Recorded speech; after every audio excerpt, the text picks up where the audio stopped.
আপনারও কি হাতে পায়ে মুখে প্রচুর পরিমাণে অবাঞ্ছিত লোম রয়েছে? পার্লারে গিয়ে হাজার হাজার টাকা খরচা করে আপনারা এই লোম তুলে থাকেন, এমনকি অনেকটা ব্যথাও সহ্য করতে হয়।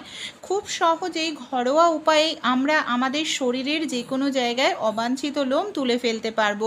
মুখের হাতে পায়ের জায়গা কালোও হবে না, এমনকি ব্রণর সমস্যাও হবে না, আর ব্যথা ছাড়াই লোম উঠে যাবে। এর জন্য আমাদের অনেকটা টাকা পয়সাও কিন্তু খরচ করার প্রয়োজন পড়বে না। বন্ধুরা, কিভাবে আমরা ঘরোয়া উপায়ে লোম তুলে নেব চলুন দেখে নিই। নমস্কার বন্ধুরা, কেমন আছেন আপনারা সবাই? আশা করছি আপনারা সবাই সুস্থ আছেন, ভালো আছেন। আমাদের যে হাতে পায়ে মুখে অনেক সময় এই যে আপার লিপে প্রচুর লোম থাকে, দেখতে ভীষণ বাজে লাগে, দাড়ি গোপের মতো মনে হয়। আর এগুলোকে আমরা যদি রেজার দিয়ে তুলি তাহলে দেখবেন লোমটা আরও শক্ত হয়ে যায়, আর সেই লোমটা খুব তাড়াতাড়ি উঠে আসে, আর দেখতেও ভীষণ বাজে লাগে, মানে মোটা হয়ে যায়। তাই আমরা যদি পার্লারে গিয়ে থ্রেডিং করাই তাহলে অনেকটা ব্যথা লাগে। লেজার ট্রিটমেন্টও কিন্তু স্কিনের জন্য ক্ষতিকর। একদম ঘরোয়া উপায়ে কিন্তু আমরা লোমটাকে তুলে ফেলতে পারি। কিভাবে আমরা ঘরোয়া উপায়ে আমাদের শরীরের মুখের হাতে পায়ের যে কোনো জায়গায় অবাঞ্ছিত লোম তুলে ফেলবো চলুন দেখে নিই। ভালো লাগলে অবশ্যই আপনারাও কিন্তু অ্যাপ্লাই করতে পারেন।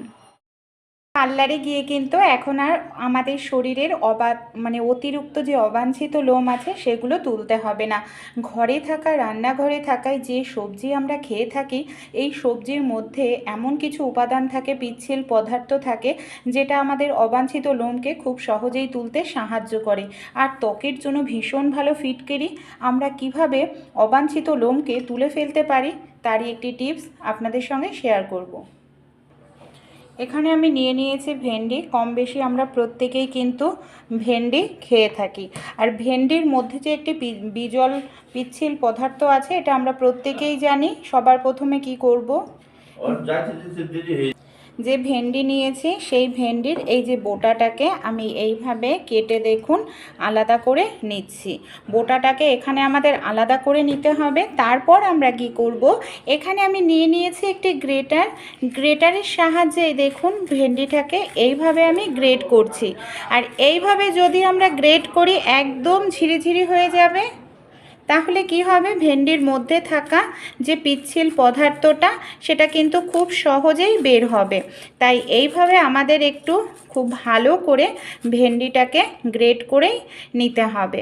এই দেখুন আমি এইভাবে, আপনারা যদি চান যে মিক্সিতে পেস্ট করবেন তাহলেও মিক্সিতে পেস্ট করে নিতে পারেন, তাহলেও কিন্তু রসটা মানে যে বিজল পদার্থটা সেটা ভালোভাবে বের হয়।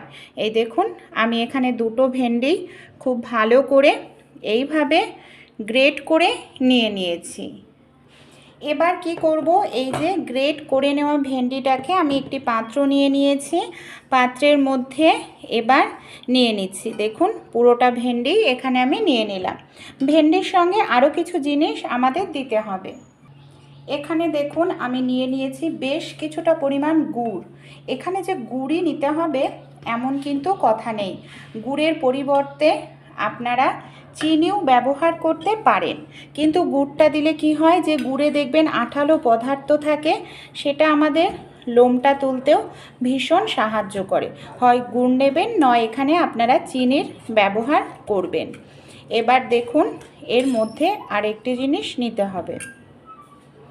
এখানে আমি আরও একটি জিনিস ব্যবহার করছি, এটা হলো ফিটকিরি। এই যে দেখুন এটাকে আমরা দুভাবে ব্যবহার করব। সবার প্রথমে কি করছি, ফিটকিরিটাকে আমি এইভাবে একটি কাগজের ওপর রেখে খুব ভালো করে একটু গুঁড়ো করে নেব। গুঁড়ো করে নিতে হবে যাতে ভালোভাবে এটা মেশে। এই দেখুন এখানে আমি ফিটকিরিটাকে গুঁড়ো করে নিয়েছি। এর মধ্যে আমি কিছুটা পরিমাণ ফিটকিরি দিয়ে দিচ্ছি। আর ফিটকিরি স্কিনের জন্য ভীষণ ভালো, আমরা প্রত্যেকেই জানি। দিয়ে দিলাম, আর বাকিটা পরে আমি ব্যবহার করব। এখানে রেখে দিচ্ছি, পরে কিভাবে ব্যবহার করব আপনাদেরকে বলবো। এর মধ্যে এবার আমি সামান্য একটু পরিমাণ জল দিচ্ছি।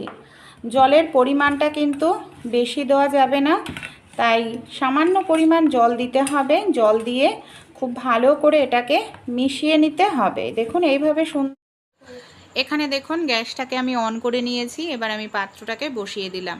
কি করব, খুব ভালো করে আমাদের ফুটিয়ে নিতে হবে। যখন খুব সুন্দরভাবে ফুটে যাবে দেখবেন এই যে গুড় ভালোভাবে গলে যাবে, আর জিনিসটা যে আমরা জল দিয়েছি সেই জলের পরিমাণও অনেকটাই কমে আসবে। খুব ভালো করে আমি ফুটিয়ে নিয়েছি। দেখুন মানে গুড় খুব ভালোভাবে এখানে গলে গেছে আর অনেকটাই কম হয়ে এসছে মিশ্রণটা।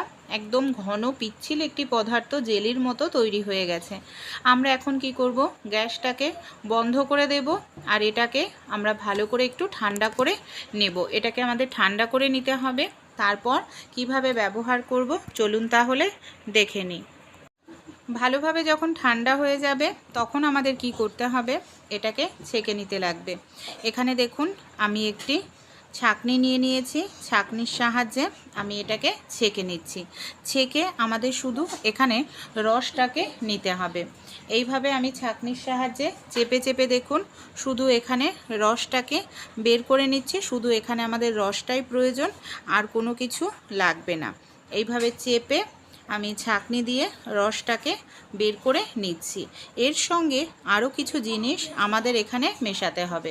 এখানে প্রায় 2 চামচ পরিমাণ মতো এখানে কিন্তু আমি রসটা পেয়ে গেছি। এই দেখতে পাচ্ছেন, এই দেখুন রসটা এখানে আমি পেয়ে গেছি। এর মধ্যে আমি দিয়ে দিচ্ছি বেশ কিছুটা পরিমাণ টুথপেস্ট। আমাদের প্রত্যেকের বাড়িতেই কিন্তু টুথপেস্ট থাকে। এখানে আমি বেশ কিছুটা পরিমাণ টুথপেস্ট দিয়ে দিলাম। টুথপেস্ট কি করবে, লোমকূপের জায়গাটাকে নরম মানে লোমকূপকে নরম করবে, জায়গাটাকে ঠান্ডা রাখতে সাহায্য করবে, আর যেখান থেকে আমরা লোমটা তুলব সেই জায়গাটাকে কালো হতে দেয় না। তাই অবশ্যই এইভাবে আপনারা টুথপেস্ট দেবেন। তারপর আমরা কি করব, এখানে দেখুন আমি নিয়ে নিয়েছি বেশ কিছুটা পরিমাণ দেখুন আটা। যে আটার আমরা রুটি তৈরি করে খাই সেই আটাই এখানে আমি নিয়ে নিয়েছি। সেই আটাটাকে আমি কি করব, ভালোভাবে সব উপকরণের সঙ্গে মিশিয়ে নিতে হবে। দেখুন এইভাবে খুব সুন্দরভাবে মিশিয়ে আমাদের ফেটিয়ে নিতে হবে। একদম ক্রিমের মতো একটি মিশ্রণ কিন্তু আমাদের তৈরি হয়ে যাবে। এই দেখুন এখানে ক্রিমের মতো একটি মিশ্রণ আমাদের এখানে তৈরি হয়ে গেল। এটাকে ঠিক এরকমভাবেই ফেটিয়ে নিতে হবে যাতে কোনো রকম দানা ভাব না থাকে। এবার আমরা যে ফিটকিরিটাকে গুঁড়ো করে রেখেছিলাম সেটার মধ্যে আমি সামান্য পরিমাণে একটু জল দিয়ে দিলাম। খুব ভালো করে ফিটকিরিটাকে এখানে আমাদের গুলিয়ে নিতে হবে। এই ফিটকিরিটাও আমরা ব্যবহার করব কিভাবে সেটা আমি বলছি। এবার কিছু সময় রেখে দেব যাতে ভালোভাবে ফিটকারিটাও জলের সঙ্গে মিশে যায়। এখানে দেখুন আমাদের হাতে পায়ে কম বেশি প্রত্যেকেরই এরকম লোম থাকে। শুধু হাতে পায়ে নয় বন্ধুরা, অনেক সময় দেখা যায় দাড়ি মোচের মতো লোম হয়, গালের সাইডে লোম হয়, দেখতে ভীষণ বাজে লাগে। আর এই লোমগুলোর কারণে আমরা অনেক সময় পার্লারে গিয়ে অনেকটা টাকা খরচা করি, হাজার হাজার টাকা খরচা করি। তাই কোনো রকম টাকা পয়সা খরচা করতে হবে না, ঘরোয়া উপায়ে আমরা লোমটুকে তুলে নিতে পারবো। সবার প্রথমে কি করব, যেখানে আমরা লোমটা তুলতে চাই সেই জায়গায় এই মিশ্রণটাকে আমাদের খুব ভালোভাবে লাগাতে হবে।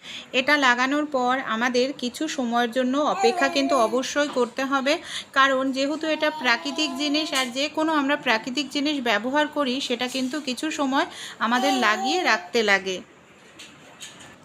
এখানে আমি 20 থেকে 25 মিনিট মতো রেখে দিয়েছিলাম। একদম যখন শুকিয়ে যাবে উল্টো দিক থেকে আমাদের তুলো বা কিছু নিয়ে এইভাবে টানতে হবে। তাহলেই দেখবেন যেখানে আমরা লোমটা তুলতে চাই খুব সহজেই দেখবেন লোমটা উঠে আসবে। আর এই যে মিশ্রণের সঙ্গে দেখবেন ছোট ছোট লোম খুব সহজেই উঠে এসে জায়গাটা আমাদের পরিষ্কার হয়ে গেছে। যেখানে দেখুন মিশ্রণটা লাগিয়েছিলাম কত সহজে এখানে আমার লোমটা উঠে পরিষ্কার হয়ে গেছে, দেখতে পাচ্ছেন।